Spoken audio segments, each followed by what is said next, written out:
Hello everyone, कैसे हैं आप सब लोग। आशा करता हूं सभी लोग बेहतरीन होंगे। और मैं हूं आपका अपना इंजीनियर मुरलीधर जाखड़ और हम लोग पढ़ रहे हैं एनसीईआरटी क्लास 12 सब्जेक्ट मैथमेटिक्स और इसका chapter first relation and faction.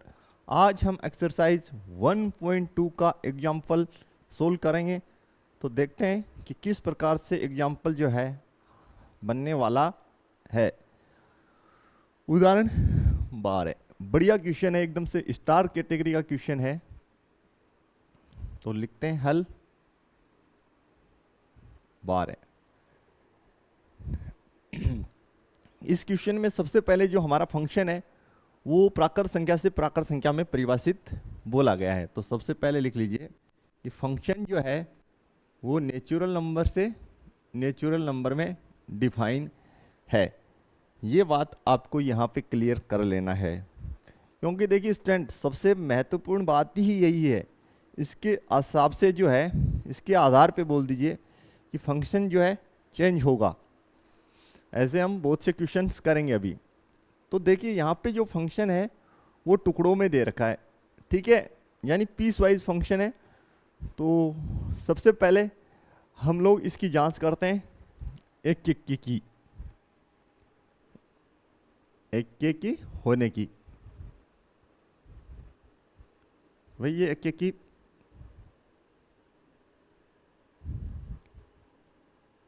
की जांच कर लेते हैं।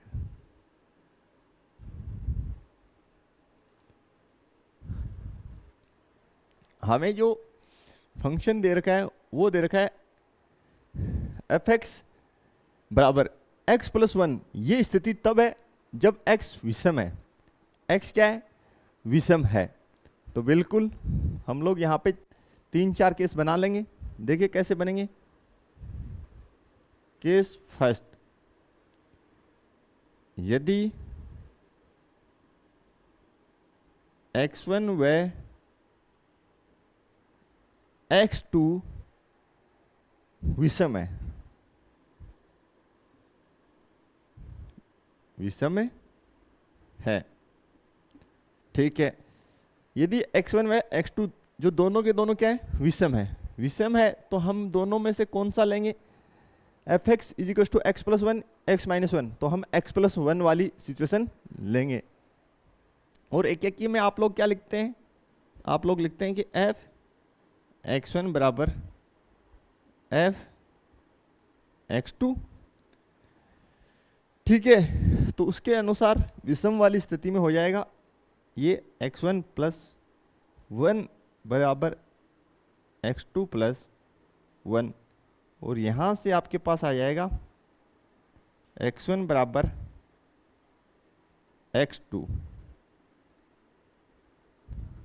तो इस सिचुएशन के अनुसार तो फलन जो है एक की हो रहा है।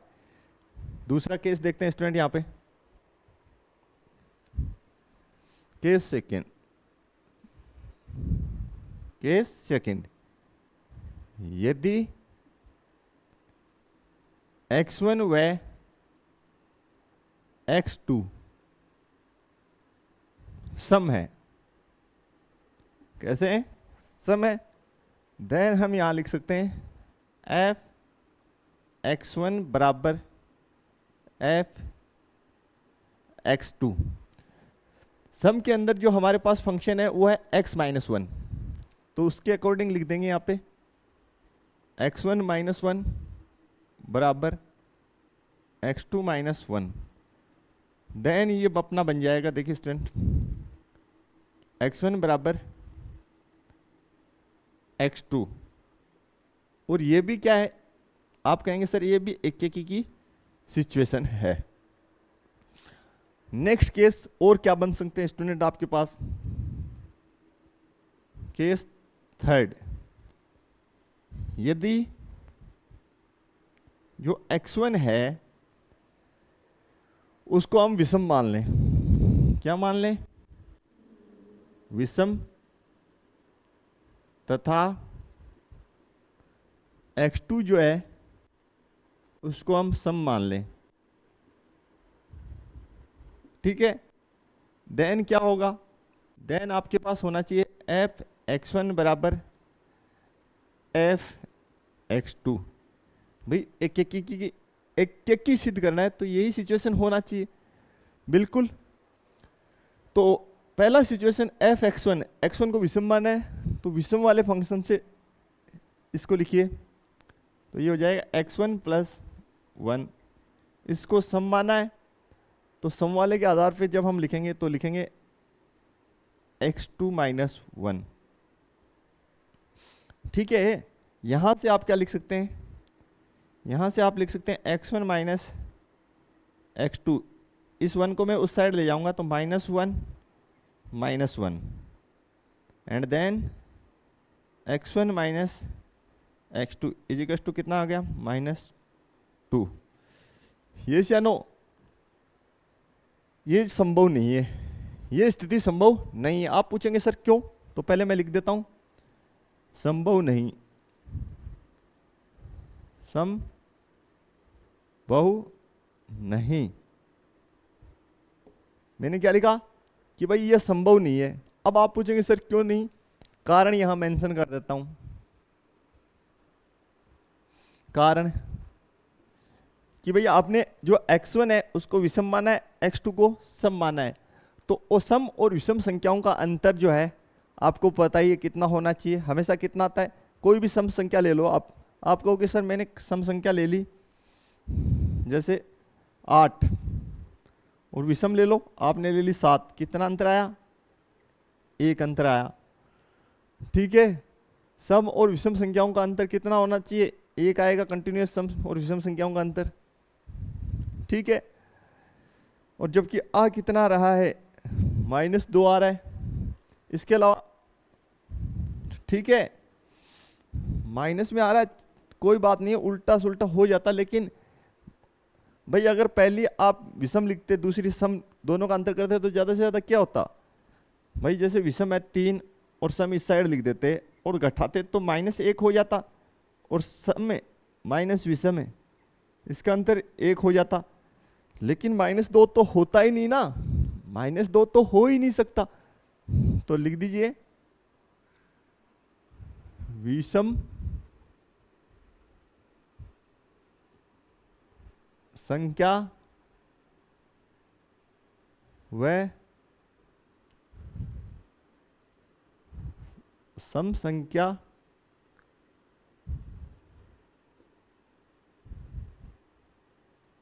का अंतर जो है -2 नहीं हो सकता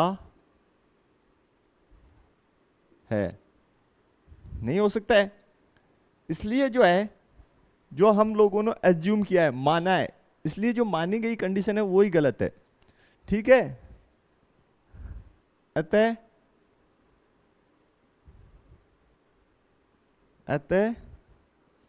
आपने कक्षा 10 के अंदर मेथड ऑफ कॉन्ट्राडिक्शन पढ़ा था, उसके अनुसार हम जो अपरिमेय संख्या वाले परिमेय संख्या वाले जो क्वेश्चन थे कि भाई सिद्ध करो √2 एक अपरिमेय संख्या है, तो हम ये मान के चलते थे कि वो परिमेय, यानी हम एज्यूम करते थे, और लास्ट में क्या आ जाती वो, भाई हम मान के चलते कि वो परिमेय, लास्ट में वो अपरिमेय आ जाती, ये जानो।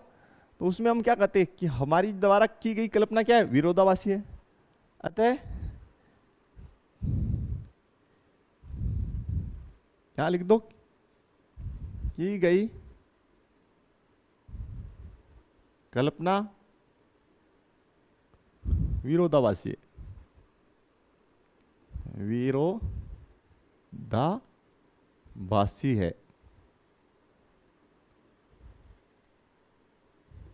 क्लियर कि भाई ये बात हमने जो मानी है यही गलत है। एक केस और चेक कर लेते हैं, फोर्थ, यदि x1 सम और जो आपका x2 है विषम हो,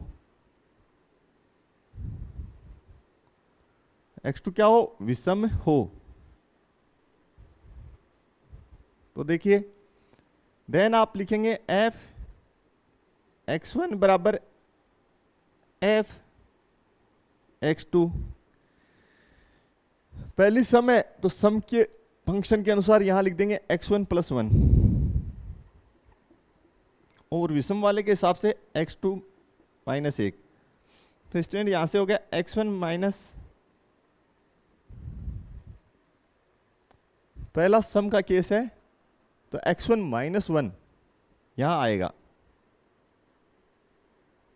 और यहां पे x2 प्लस 1 विषम वाले के अनुसार, तो x1 माइनस x2 बराबर 1 प्लस 1, तो ये हो गया x1 माइनस x2 बराबर 2।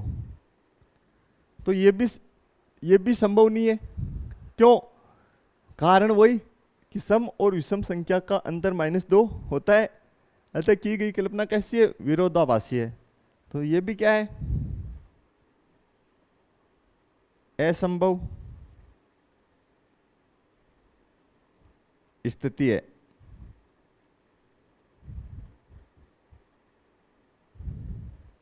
असंभव स्थिति, ठीक है, यहां तक क्लियर हो जाना चाहिए।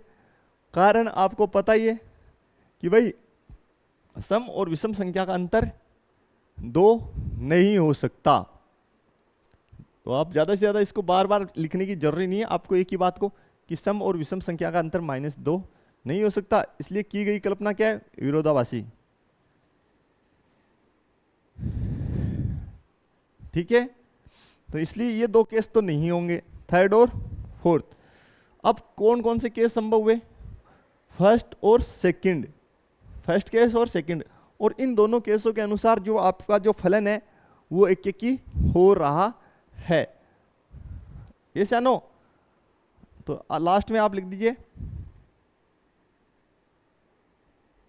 अतः केस फर्स्ट व केस सेकंड के अनुसार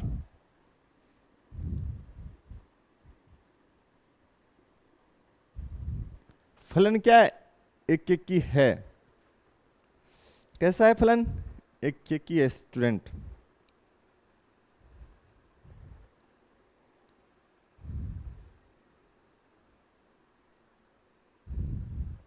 सर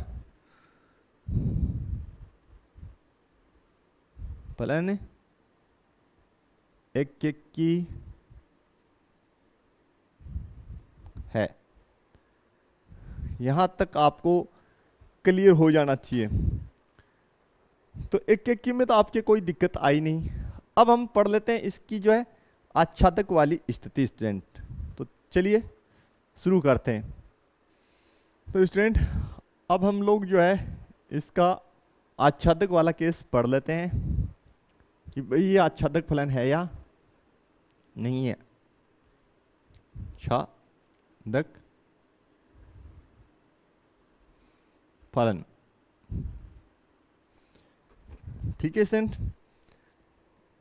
आच्छादक फलन के लिए सबसे पहले आप लोगों को पता ही है, पहले हमें बोला गया है कि x विषम है, तो केस फर्स्ट ले लेते हैं। फर्स्ट x विषम है, तो x अगर विषम है तो कंडीशन क्या बनेगी? y इजिकल्स टू एफ एक्स से आप कहेंगे सर y इजिकल्स टू कंडीशन बन जाएगी x विषम है तो x प्लस 1, ठीक है, ये कंडीशन बनेगी। देखिए स्टूडेंट, और केस सेकंड x सम है, तो इसके अनुसार देखिए y इजिकल्स टू एफ एक्स से क्या कंडीशन बन सकती है? y इजिकल्स टू बन जाएगा x माइनस 1। ये स्थितियां बनेगी स्टूडेंट, ठीक है, एक बार लिख लिया। अब देखिए मैं इसके लिए तीर आलेख बना देता हूं, एक बार आपको समझने में आसानी रहे। बिल्कुल ये हमारा नेचुरल नंबर होंगे इस साइड 1 2 3 4 5 6 7 और ऐसे चलता जाएगा। और इस साइड भी आपके क्या होंगे, नेचुरल नंबर ही होंगे। 1 2 3 4 5 6 7। और जो फंक्शन है f वो आपका नेचुरल नंबर से नेचुरल नंबर में परिभाषित है। देखिए सबसे पहली बात, जब x विषम है तो ये कंडीशन होगा, अगर हम x का मान स्टूडेंट यहाँ पे 1 लें, लेकिन लेना कैसा है, विषम लेना है, तो अगर हम पहला विषम 1 लें तो y का कितना होगा, आप देखिए आप कहेंगे सर 2, तो यानी इस साइड जो 1 है वो किससे कनेक्टेड हो गया, 2 से। नेक्स्ट विषम अगर हम 3 लें तो y का कितना आ रहा है, 4 आ रहा है। अगर हम नेक्स्ट विषम यानी x का मान जो विषम में लें 5 लें तो y कितने से कनेक्ट हुआ, 7 से। तो कहने का मतलब ये है कि अगर हम यहाँ पे कोई विषम मान लेंगे तो वो किसी न किसी से एक से कनेक्ट हो ही रहा है। या ऐसे कह सकते हैं हम कि भाई y के सह प्रांत में y के प्रत्येक मान के लिए x का मान प्रांत में विद्यमान है। यानी y के प्रत्येक मान के लिए x ये जो प्रांत है इसमें पूर्व प्रतिबिंब विद्यमान है। यानी प्रत्येक y के लिए x विद्यमान है, बिल्कुल प्रत्येक y के लिए x की वैल्यू विद्यमान है। चेक कर लीजिए जब भी है, बिल्कुल। ये 5 होगा तो 7 से कैसे कनेक्ट कर दिया भैया, 1 हुआ तो 2 हो गया, 3 हुआ तो 4 हो गया, 5 हुआ तो 6 से कनेक्ट होगा ना।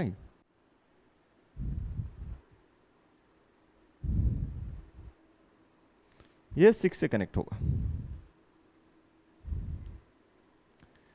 ठीक है।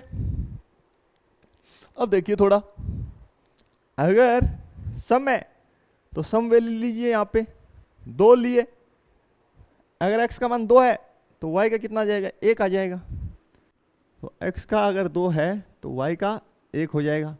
अगर x का 4 है तो y का कितना हो जाएगा, 3 हो जाएगा। अगर x का 6 है तो y का कितना हो जाएगा, 5 हो जाएगा। यस या नो। इस प्रकार से आप देखेंगे कि प्रत्येक y के लिए x विद्यमान है। यस या नो, क्लियर। तो यहां लिखिए, चूंकि सह प्रांत के प्रत्येक अवयव का प्रांत में पूर्व प्रतिबिंब विद्यमान है।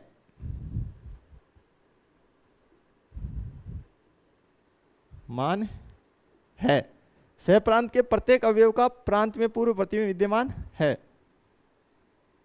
अतः फलन आच्छादक है। और डायग्राम से भी अगर आप ध्यान से देखें, यानी ये जो वेन आरेख है, सॉरी तीर आलेख, वेन आरेख नहीं, तीर आलेख जो है, ठीक है, तीर आलेख जो दे रखा है उससे देखें तो एक का कनेक्शन एक से ही हो रहा है। तो एक की तो है ही, जो हमने पीछे अभी प्रूव भी किया है कि भाई एक का संबंध एक से हो देन एक की होता है, और कोई भी छूटना नहीं चाहिए, छूटेगा तो कोई है ही नहीं इसमें, ठीक है, क्लियर।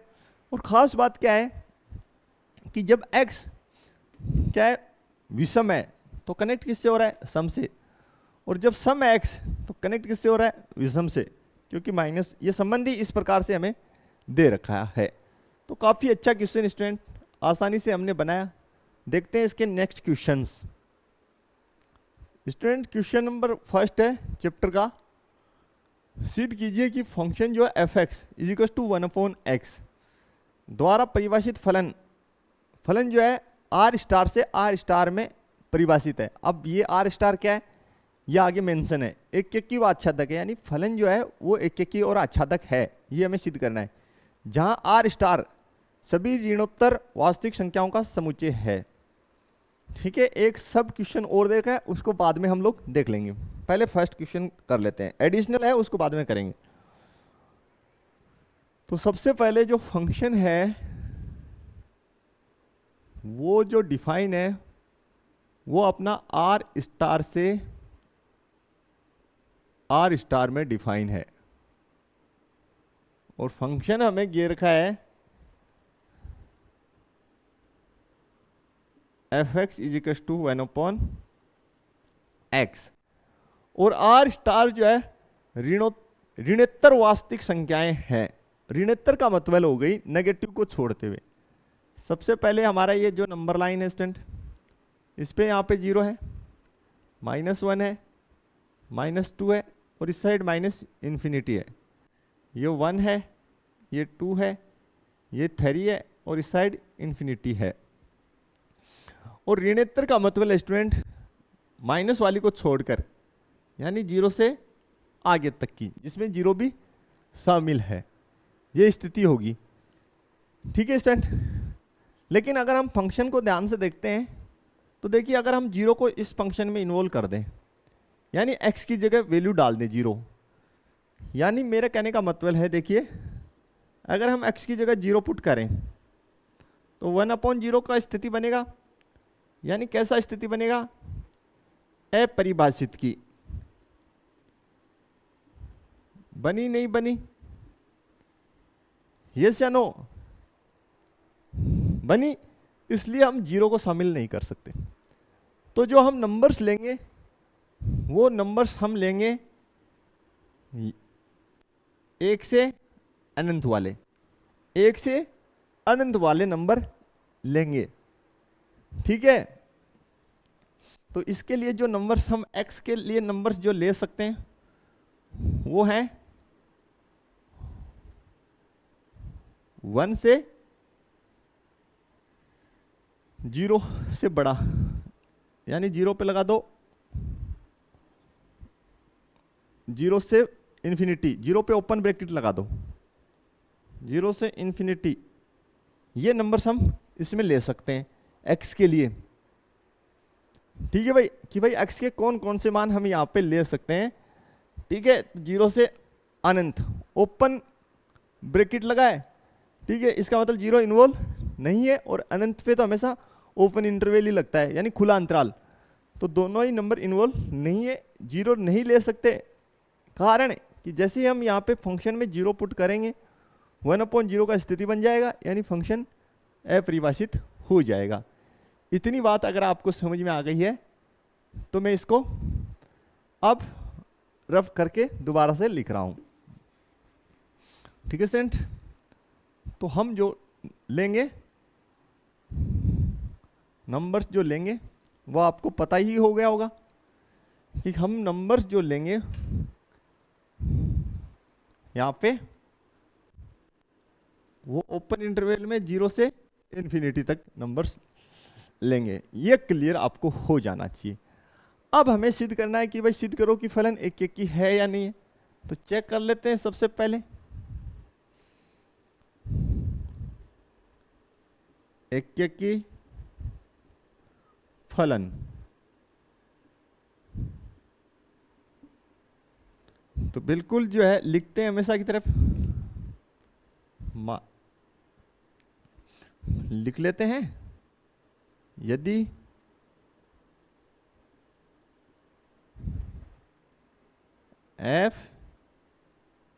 f(x1) बराबर f(x2) हो, ठीक है, तो देन फलन के अनुसार आप क्या लिखेंगे, 1/x1 बराबर 1/x2, दोनों का व्युत्क्रम बना देंगे तो क्या हो जाएगा, x1 बराबर x2 आ रहा है, और ये जो है ये किसकी कंडीशन है, ये एक्यकी की कंडीशन है। किसकी कंडीशन है, एक्यकी। तो लिख दो, इसलिए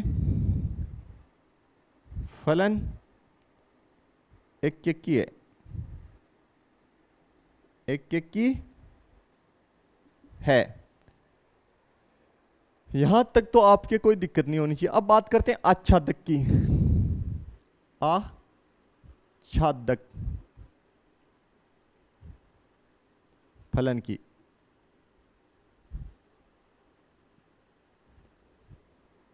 तो आच्छादक फलन के लिए हम लोग जो कंडीशन लिखते हैं वो लिखेंगे, माना y is equal to F x या y is equal to 1/x, या यहां से आप क्या लिख सकते हैं, x is equal to 1/y। ठीक है स्टूडेंट। अब आप ये देखिए कि क्या y का ऐसा कोई मान है क्या जिसको हम रखें और x विद्यमान ना हो, x विद्यमान ना हो, लेकिन कौन से अंतराल में, 0 से इन्फिनिटी ओपन इंटरवल में ही। ठीक है, क्लियर। 0 तो हो ही नहीं ना भैया, 0 नहीं होगा।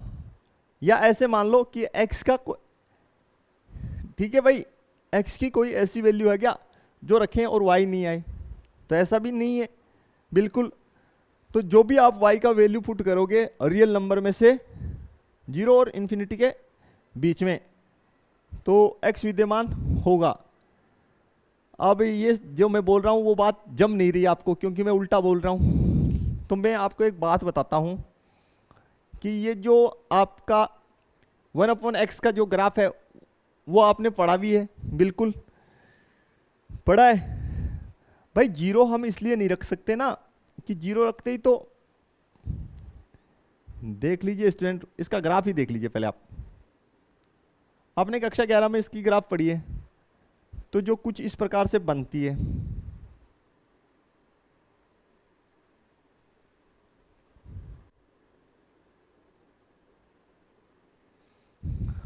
ठीक है, ये 1/x की ग्राफ जो है इस प्रकार से बनती है। तो देखिए प्रांत तो आपके पास 0 से इन्फिनिटी है। बात रही परिसर की, तो परिसर का मतलब होता है y की वैल्यूज, हाँ है ना। तो सबसे पहले तो ये नेगेटिव साइड की जो वैल्यूज हैं, इस साइड नेगेटिव है और इस साइड नेगेटिव, तो ये ग्राफ तो हट जाएगा। कारण है कि नेगेटिव वैल्यूज तो हमने x की जो है वो इन्वॉल्व ही नहीं की। कहाँ इन्वॉल्व किए, नेगेटिव साइड वाले तो सारे हटा दिए, 0 भी हमें इन्वॉल्व नहीं किया, तो ये तो पोर्शन हट जाएगा। अब बात रहा y जो है किस तरफ बढ़ रहा है भाई, तो y देखिए इस तरफ बढ़ते हुए जा रहा है। 0 से 0 पे 0 इन्वॉल्व नहीं है, ऊपर की ओर बढ़ते जा रहा है। तो कहाँ तक जाएगा, 0 से इन्फिनिटी, 0 से इन्फिनिटी बढ़ रहा है, बिल्कुल। और कैसे बढ़ रहा है, 0 से इन्फिनिटी तो बढ़ रहा है। तो ये इसकी क्या है, ये इसकी परिसर है, और परिसर और प्रांत बराबर हो जाए तब भी क्या होता है, आच्छादक ही होता है। या आप इसको सिंपल भाषा में ऐसे लिख दीजिए कि y के प्रत्येक मान के लिए x विद्यमान होगा। तो आप लिख दीजिए चूंकि y के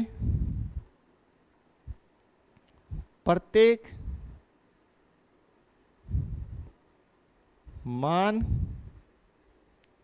के लिए x विद्यमान है, अतः फलन आच्छादक है, आच्छादक है। Clear student. और ये ग्राफ तो आपको आना ही चाहिए। नेगेटिव वैल्यूज जो है हमने हटा दी, क्योंकि प्रश्न में दे रखा है कि फलन जो आर स्टार है वो ऋणोत्तर वास्तविक संख्याओं से संबंधित है, यानी उनका समुच्चय। तो ऋणात्मक वाले हट जाएगी, ये वाला ही ग्राफ बचेगा। ठीक है, परिसर यानी y की वैल्यूज, तो y की जो वैल्यूज हैं उनमें जीरो इन्वॉल्व है? आप देखेंगे नहीं, तो जीरो से ऊपर की सारी जा रही हैं, तो ठीक है, जीरो से परिसर हो गया इसका, जीरो से इन्फिनिटी, कौन से इंटरवल में? ओपन इंटरवल में। और जब परिसर, ठीक है, यही तो परिसर है, और सहप्रांत दोनों बराबर हो जाएं, अब सहप्रांत भी इसका यही, सहप्रांत यही है और परिसर भी यही है इसका, ठीक है। फलन एक एक की है ना भाई, अरे फलन एक एक की है, इसका मतलब जो आपका फंक्शन होगा, अरे आर से आर डिफाइन है भाई, आर से आर, आर स्टार से आर स्टार डिफाइन है, तो इसका मतलब यहां पे जो परिसर है वो भी जीरो से इन्फिनिटी है और सहप्रांत भी जीरो से इन्फिनिटी ही है, क्योंकि सभी वैल्यूज इसकी जो है जीरो से इन्फिनिटी की, ये सारी वैल्यूज काम आ जाएंगी। या ऐसे कह सकते हैं y के प्रत्येक मान के लिए x विद्यमान है, बिल्कुल इजी। नेक्स्ट देखिए स्टूडेंट, इसका एडिशनल पार्ट देखते हैं। अगर बोल रहा है यदि प्रांत r स्टार को n से बदल दिया जाए, चलो बदल दो, क्या दिक्कत है? तो फंक्शन में बोल रहा है अगर प्रांत r स्टार को n से बदल दिया जाए तो n से r स्टार में है, तो फंक्शन इस प्रकार से डिफाइन हो जाएगा, n से r स्टार में डिफाइन हो जाएगा। तो देखिए स्टूडेंट, अब जो है फंक्शन डिफाइन हो गया, तो अब एक एक की बात करते हैं। किसकी बात करते हैं? सबसे पहले एक एक की। तो देखिए एक एक की जांच कर लीजिए। एक एक की फलन, यहां लिखिए माना f x one is equal to F x two, यही लिखेंगे डेफिनेशन से। देन क्या हो जाएगा student? One upon x one बराबर वन अपॉन एक्स टू, या एक्स वन बराबर एक्स टू। फलन एक एक की तो है, फलन कैसा है? एक एक की है, ए एक की है, इसमें तो कोई दिक्कत नहीं होना चाहिए। अब आच्छादक पे चलते हैं। आच्छादक, आच्छादक की कंडीशन जांच करते हैं, फलन है या नहीं। तो आच्छादक में देखिए क्या होता है, y इजिकल्स टू एफ एक्स से, y इजिकल्स to one upon x, या x equals to one upon y। ठीक है स्टूडेंट, यदि आप जो है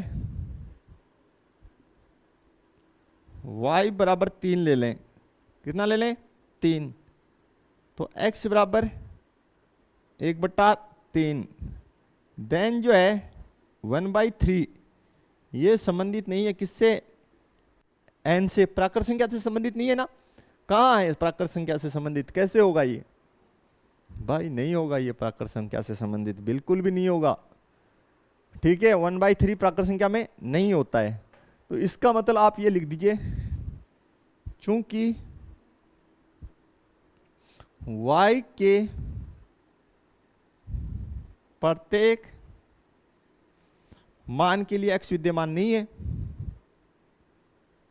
के लिए x का मान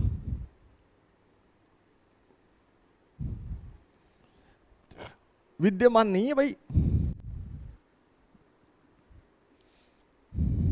मान नहीं है।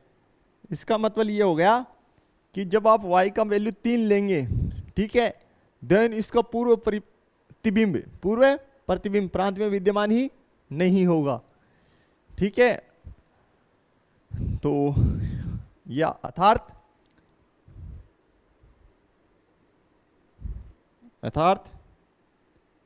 सह प्रांत के सभी अवयवों का पूर्व प्रतिबिंब सभी अवयवों का पूर्व प्रतिबिंब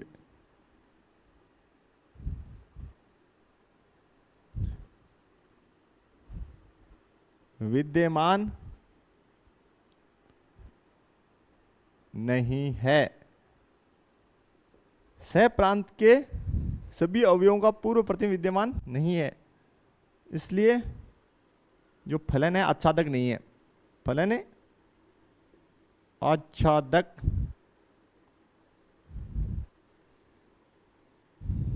नहीं है।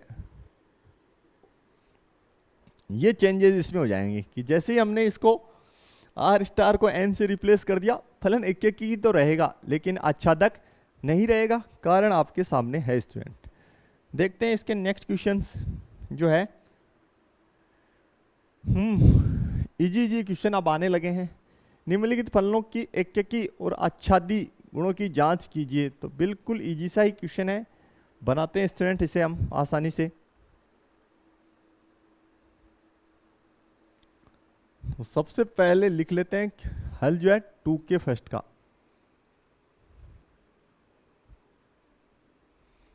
और फलन दे रखा है f(x) = x², जो हमें नेचुरल नंबर से नेचुरल नंबर में डिफाइन है। f(x) = x²। अब देखिए स्टूडेंट, पहले बात करते हैं एक के फलन की। एक के की फलन की बात करते हैं हम, ठीक है। तो स्टार्ट करें स्टूडेंट, लिखते हैं माना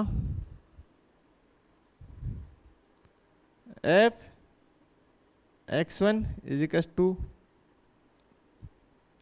f(x2). तो यहां से आप लिख सकते हैं x1 का स्क्वायर = x2 का स्क्वायर, या आप लिख सकते हैं x1 का स्क्वायर माइनस x2 का स्क्वायर = 0। ठीक है। फैक्टर अगर इसके कर लें हम तो x1 माइनस x2, दूसरा हो जाएगा x1 प्लस x2 = 0। ठीक है स्टूडेंट। तो यहां से एक कंडीशन तो बन जाएगी x1 = x2, ये वाली स्थिति बन जाएगी पहले इससे तो, और इससे बन जाएगी x1 = माइनस x2 वाली। ठीक है। ये स्थिति जो है सेकंड वाली, ये असंभव स्थिति है।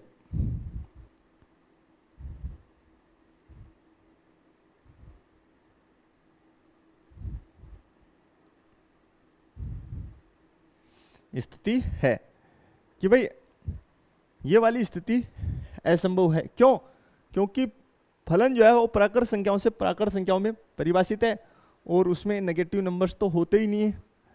देन ये वाली स्थिति तो हम नहीं लेंगे, हम सिर्फ ये वाली स्थिति ही, ठीक है, ये वाली स्थिति लेंगे। तो इस स्थिति के अनुसार तो फलन क्या है? एक के की है। इसलिए फलन एक के की है। ठीक है। अब बात करते हैं आच्छादक की। आच्छादक फलन है या नहीं, इसकी जांच करते हैं। तो लिख लेते हैं माना y = f(x) या y = अपने को दे रखा है x²। तो स्टूडेंट यहां से आप लिख सकते हैं x = ±√y ठीक है। देन हम एक की स्थिति इसमें लेंगे, x is equal to under root y वाली, क्योंकि माइनस वाई वाली इसलिए नहीं लेंगे कि फलन जो है वो नेचुरल नंबर से नेचुरल नंबर में परिभाषित है। ठीक, ये हमने ले ली स्थिति। अब देखिए स्टूडेंट, अब हमें ये देखना है कि भाई जो y का प्रत्येक मान के लिए क्या x विद्यमान है क्या। अगर y का वैल्यू हम 2 लेते हैं, कितना लेते हैं, 2 लेते हैं, यदि y इजिकल टू कितना लें, 2, तो x equal to under root 2, and then जो है अंडर रूट 2 जो है वो नेचुरल नंबर थोड़ी है, नहीं है, नेचुरल नंबर नहीं है। तो आप यहां लिखिए, चूंकि सह प्रांत के प्रत्येक अवयव का पूर्व प्रतिबिंब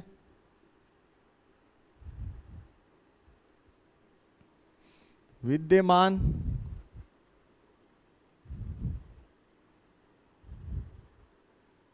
नहीं है, इसलिए फलन आच्छादक नहीं है, फलन आच्छादक नहीं है। भाई जैसे ही हमने यहाँ पे जो है, चलो नेगेटिव वाला हमने साइन इसलिए नहीं लिया क्योंकि फलन जो है नेचुरल नंबर से नेचुरल नंबर में डिफाइन है, तो नेगेटिव्स तो होंगे नहीं। ठीक है, अब ये वाला फंक्शन हमने ले लिया, तो इसमें जब हम y का वैल्यू 2 डालते हैं तो x का अंडर रूट 2 आता है, तो अंडर रूट 2 तो नेचुरल नंबर में होता नहीं है, इसलिए जो है जो अपना 2 होगा, सह प्रांत में अवयव कितना होगा, 2, उसका पूर्व प्रतिबिंब हमें मिलेगा ही नहीं। इसलिए फलन कैसा है, एक की वह आच्छादी नहीं वाला फलन है। देखते हैं स्टूडेंट, इसका सेकंड पार्ट देखते हैं। F x is equal to x square द्वारा प्रदत्त फलन, फलन जब है जेड से जेड में परिभाषित है, किससे, जेड से जेड में, यानी इंटीजर नंबर से इंटीजर नंबर में। देन हमें जांच करनी है, यानी अगले ने क्या किया, यहाँ पे सिचुएशंस बदल दी। अब नेचुरल नंबर से नेचुरल नंबर था, अब कर दिया इंटीजर नंबर से इंटीजर नंबर, इसको डिफाइन कर दिया। तो देखते हैं क्या स्थितियां बदलेंगी। तो शुरू कर रहे हैं स्टूडेंट इसका सेकंड पार्ट। सबसे पहले हमें बोला गया है कि फलन जो है इंटीजर नंबर से इंटीजर नंबर में परिभाषित है। अब देखिए इंटीजर नंबर पूर्णांक ऋणात्मक भी होते हैं, बिल्कुल होते हैं, तो f x equal to x square same पिछले की तरह ही होगा। ठीक है, हमने एज इट इज इसको लिखा है, पहले वाला ही लिखा हुआ है। तो क्या हुआ, x1 स्क्वायर बराबर x2 स्क्वायर, इसके फैक्टर कर लिए, ये 2 फैक्टर बन के आएंगे। पिछले वाले में ये वाला जो है पॉसिबल नहीं था क्योंकि फंक्शन नेचुरल नंबर से नेचुरल नंबर डिफाइन था। अब यहाँ देखिए, यहाँ पे ये संभव होगा, क्यों, क्योंकि भाई इसमें तो नेगेटिव नंबर्स होते हैं ना, इसलिए ये स्थिति भी संभव होगी और ये भी संभव होगी। अब आपको पता है आच्छादक होने के लिए x1 बराबर x2 होना चाहिए केवल और केवल, ये एक स्थिति और आ रही है, तो इसका मतलब आच्छादक नहीं है फलन, फिर तो इसलिए लिख दीजिए फलन आच्छादक नहीं, आच्छादक नहीं है। इस स्थिति की वजह से जो फलन है वो आच्छादक नहीं हो रहा है, सॉरी आच्छादक नहीं यार, एक की नहीं है,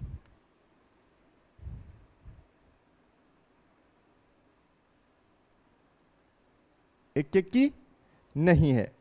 क्लियर हो गया स्टूडेंट, क्योंकि एक के लिए x1 बराबर x2, एक की 1 1 के लिए x1 बराबर x2 चाहिए, जबकि यहाँ पे एक सिचुएशन हो रही है x1 बराबर माइनस x2, इसलिए फलन एक की नहीं है। आच्छादक फलन तो हमेशा की तरह इस प्रकार लिखेंगे, तो यहाँ से x बराबर plus minus under root y हो गया, माइनस वाला भी लेना पड़ेगा। क्यों? वो इसलिए लेना पड़ेगा कि भाई जो है इंटीजर नंबर में तो प्लस माइनस दोनों होते हैं, ठीक है कोई ना। अगर हम y की वैल्यू जो है 2 ले लें, यहाँ पे भी कितना ले लें, 2 ले रहे हैं हम, +2 ले सकते हैं, ठीक। देन 2 ले रहे हैं तो x की √2 आ रही है, और √2 जो है वो किस में नहीं होता भैया, ये भी इंटीजर नंबर में नहीं होता। इंटीजर नंबर में √2 नहीं होता, पूर्णांक में नहीं होता है, ठीक है, क्लियर। इसलिए जो है सहप्रांत के प्रत्येक अवयव का पूर्व प्रतिबिंब विद्यमान नहीं होगा। ये जो है आच्छादक भी नहीं है, बिल्कुल आच्छादक नहीं है, क्योंकि हमने जैसे y का वैल्यू 2 लिया, x का √2 आ गया प्लस में, और √2 जो है z में विद्यमान नहीं है, आपको पता ही है, ठीक। तो काफ़ी इजी क्वेश्चन। नेक्स्ट देखते हैं इसका पार्ट 3। देखिए स्टूडेंट, इसका जो पार्ट 3 है वो हम ऑलरेडी बना चुके हैं एग्जाम्पल नंबर 11 में, तो इसको फिर से बनाने का कोई औचित्य नहीं है। एंड नेक्स्ट जो है fx = x³ द्वारा प्रदत्त फलन, ठीक है, ये हमें फलन दे रखा है, प्रदत्त फलन नेचुरल नंबर से नेचुरल नंबर, इसकी जांच हमें करनी है, तो वो हम करते हैं। ये अच्छा क्वेश्चन है स्टूडेंट, बिल्कुल। तो शुरू करते हैं स्टूडेंट इसे। सबसे पहले हम लिख लेते हैं कि जो फलन जो है इसका 4th पार्ट है, फलन जो है वो नेचुरल नंबर से नेचुरल नंबर में परिभाषित है, और फंक्शन दे रखा है fx = x³। सबसे पहले एक एक की जांच करते हैं, 1 1, एक एक की फलन, इसकी जांच करते हैं। तो लिखेंगे माना f(x1) = f(x2). यहाँ से लिख दीजिए स्टूडेंट x1³ = x2³ हो गया स्टूडेंट। देखिए देन इसको हम कैसे बना सकते हैं, x1³ - x2³ = 0। इसके फैक्टर कर लीजिए। जैसे ही इसके फैक्टर करेंगे स्टूडेंट तो ये हो जाए x1 - x2, x1 का square plus x1 × x2 plus x2 का स्क्वायर बराबर 0। ठीक है स्टूडेंट, यहाँ से पहला जो केस आ जाएगा x1 - x2 = 0, एक तो ये सिचुएशन आ जाएगी। दूसरी देखिए x1 का square plus x1 x2, x2 का स्क्वायर बराबर 0। तो यहाँ से क्या आ जाएगा स्टूडेंट, यहाँ से आ जाएगा x1 = x2, x1 = x2, और ये असंभव स्थिति है। क्यों है ये भी बता देते हैं, असंभव स्थिति, तो इसको हम लेंगे नहीं। क्यों है ये मैं यहीं क्लियर कर दूंगा। ठीक है, x1 = x2, फलन एक की है, फलन एक की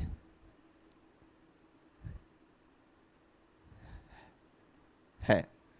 ठीक है स्टूडेंट्स, अब हम ये स्थिति संभव क्यों नहीं है इस पे चर्चा कर लेते हैं। देखिए हमारे पास इक्वेशन बन के आ रहा है x1 का square plus x1 × x2 plus x2 का स्क्वायर बराबर 0, यानी इस इक्वेशन का वैल्यू 0 के बराबर आ सकता है क्या, यानी 0 हो सकता है या कभी। देखते हैं, अगर इस पूरे में हम भाग देते हैं स्टूडेंट x2 के स्क्वायर से, दे दिया x1 x2 x2 के स्क्वायर से, पूरे से भाग लगा दिया। तो ये देखिए स्टूडेंट मेरे पास हो जाएगा x1 x2 इसका होल स्क्वायर प्लस x1 बट्टा x2 और यहां मेरे पास हो गया 1। ठीक है, मान लेता हूं मैं, माना x1 बट्टा x2 इजिकल्स टू मेरे पास p है, तो ये द्विघात बनेगा p square plus p plus 1 बराबर 0। तो देखिएगा स्टूडेंट, p स्क्वायर इसको मैं पूर्ण वर्ग में बदल रहा हूं, तो मैंने यहाँ 2 से मल्टीप्लाई कर दिया, तो 2 से मल्टीप्लाई किया तो मुझे 1/2 से गुना और करना पड़ा। ठीक है, कोई दिक्कत नहीं है। अब देखिए फिर मैंने क्या किया, 1/2 का वर्ग जोड़ दिया और 1/2 का वर्ग घटा दिया, जोड़ दिया और 1/2 का वर्ग ही मैंने घटा दिया। इसमें से पूर्ण वर्ग बनाने के लिए मैं ऐसा कर रहा हूँ। और पूर्ण वर्ग बनाना कक्षा 10 में आप पढ़ चुके हैं द्विघात समीकरण में। अब यहां से लेके स्टूडेंट यहां तक का जो पोर्शन है इसको आप लिख सकते हैं p प्लस 1/2 का होल स्क्वायर, p प्लस 1/2 का होल स्क्वायर। तो p स्क्वायर 2 फॉर्मूले का, p 1/2 और 1/2 का स्क्वायर। क्लियर है। अब ये देखिए स्टूडेंट ये कितना हो गया, 1 ये तो प्लस 1 है और माइनस 1/4 बराबर 0। हाँ ये ना। तो देखिए स्टूडेंट इसको थोड़ा सा सोल्व कर लीजिए, p प्लस 1/2 का होल स्क्वायर, इसको सोल्व किया तो ये बच गया, आप 4 में से क्या 3/4 हो गया बराबर 0। ठीक है स्टूडेंट, ये एक पूर्ण वर्ग है, संख्या है। क्लियर। अब भाई इसका जो वैल्यू है वो 0 होगा क्या, चलो मान लेते हैं 0 हो जाए। इसको 0 के बराबर पुट करोगे तो p प्लस 1/2 बराबर 0। तो p का वैल्यू ज़्यादा से ज़्यादा आपके पास कितना है, -1/2 मिनिमम इसकी बात करते हैं कि कम से कम इसका वैल्यू कितना हो सकता है, कम से कम इसकी वैल्यू कितनी आ सकती है। तो मान लेते हैं इसको हमने 0 के बराबर पुट कर दिया, तो p बराबर -1/2 और -1/2 आ गया। तो भाई यहाँ पे तो पूर्ण वर्ग में है ना। हाँ ठीक है, तो आपको लगता है इसका वैल्यू कभी 0 होगा? आप कहेंगे सर 0 तो नहीं होगा। तो देन ये समीकरण 0 के इक्वल रखी हुई है। ठीक है, तो ये स्थिति अपने पास नहीं होगी भाई, ये इसकी वैल्यू कभी 0 होगी नहीं, क्योंकि ये द्विघात समीकरण में कन्वर्ट हो रहा है। ठीक है, आपको क्लियर हो जाना चाहिए। फिर समझ लीजिए हमने क्या किया, इसको द्विघात फॉर्मेट में कन्वर्ट कर लिया और हम ये चेक करेंगे भाई ये कभी 0 होगा क्या। बिल्कुल नहीं होगा यार, इस साइड ये पोर्शन बचा हुआ है। हाँ है ना। दूसरी बात, इसकी मिनिमम कम से कम वैल्यू कितनी हो सकती है, p प्लस 1/2, इसको 0 के बराबर पुट कर दिया तो p इक्वल्स टू -1/2, ये भी भैया स्क्वायर में तो ये भी पॉजिटिव जाएगा, 0 तो नहीं होगा। क्यों? क्योंकि 3/4 तो बाहर है और 3/4 माइनस का 3/4 इसका वैल्यू आएगा नहीं, क्योंकि माइनस p का वैल्यू -1/2 आया है। उस स्थिति में ये 0 हो जाएगा, यूं मान लीजिए। ठीक है, मान लीजिए क्या होगा ही, p का वैल्यू अगर हम यहाँ पे -1/2 रख ही दें, कम से कम की बात कर रहा हूं, देन ये 0 हो रहा है, देन भी 3/4 जो है वो 0 के बराबर नहीं होता भाई। 3/4 जो है वो 0 के बराबर नहीं होता। ठीक है, इसकी कम से कम वैल्यू की अगर हम बात करें p प्लस 1/2, तो इसको 0 पे पुट करेंगे तो p का -1/2 आया, देन ये 0 होगा, ये क्या होगा 0 होगा, सॉरी। ठीक है, तो यहाँ 0 रख देंगे तो भी 3/4 बच रहा है, और 3/4 0 के बराबर नहीं होता स्टूडेंट। ये आपको क्लियर हो जाना चाहिए। मैंने शायद यहाँ पे बोल दिया था कि इसका वर्ग कर देंगे, -1/2 का वर्ग नहीं करेंगे भाई। p की वैल्यू -1/2 होगी तो ये वर्ग जो है वो 0 होगा। क्लियर। तो इसलिए ये स्थिति जो है यहाँ पे =0 संभव नहीं है, इसलिए हम इसको नहीं लेंगे। तो x1 बराबर x2, इसलिए फलन जो है एक की है स्टूडेंट। थोड़ी कैलकुलेशन ये समझाना भी जरूरी था, क्योंकि इसके बगैर क्वेश्चन क्लियर नहीं होता। अब स्टूडेंट इसमें देखते हैं हम लोग जो है आच्छादक, आच्छादक।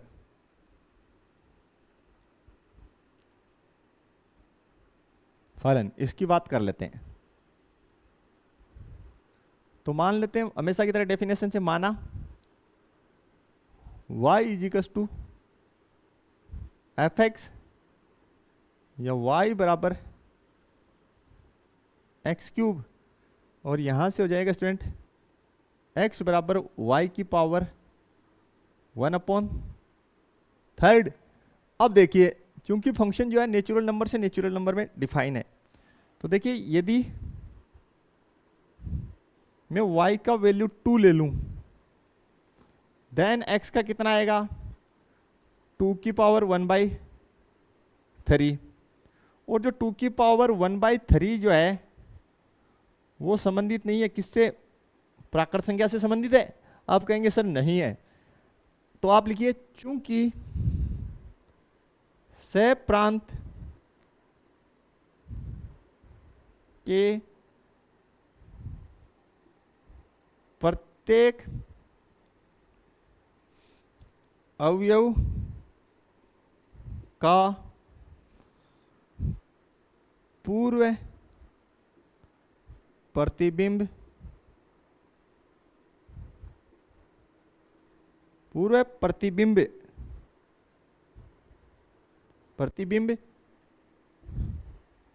विद्यमान नहीं है, अतः फलन जो है आच्छादक नहीं है, अतः फलन आच्छादक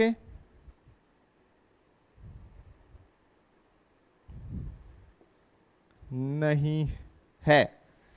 ये आपको क्लियर हो जाना चाहिए स्टूडेंट, बिल्कुल सेम ही क्वेश्चन और है। देखिए नेक्स्ट, अब की बार अगले ने क्या किया कि यहां पे जो है बद चेंज कर दिए, प्रांत और सह प्रांत, ठीक है, वो जेड से जेड में कर दिया। किस में कर दिया, जेड से जेड में।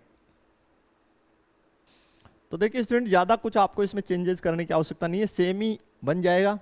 मैंने यहाँ पे क्या जेड से जेड में कर दिया, तो एक एक की फलन की जांच करेंगे तो एज इट इज ही होगा।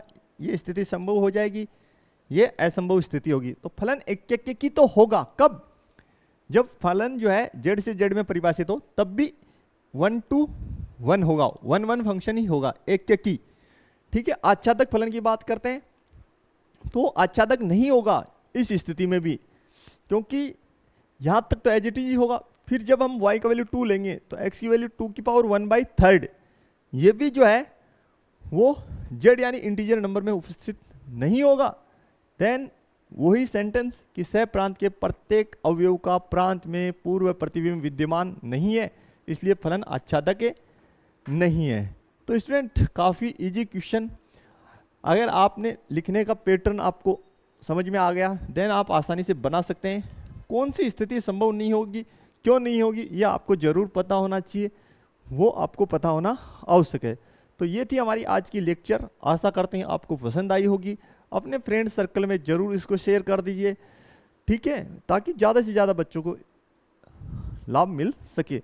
और भी आपके कोई सुझाव हो देन कमेंट बॉक्स में अवश्य लिखें। बिल्कुल स्टूडेंट, तो मिलते हैं नेक्स्ट क्लास में, तब तक के लिए थैंक्स, धन्यवाद, जय हिंद, जय भारत।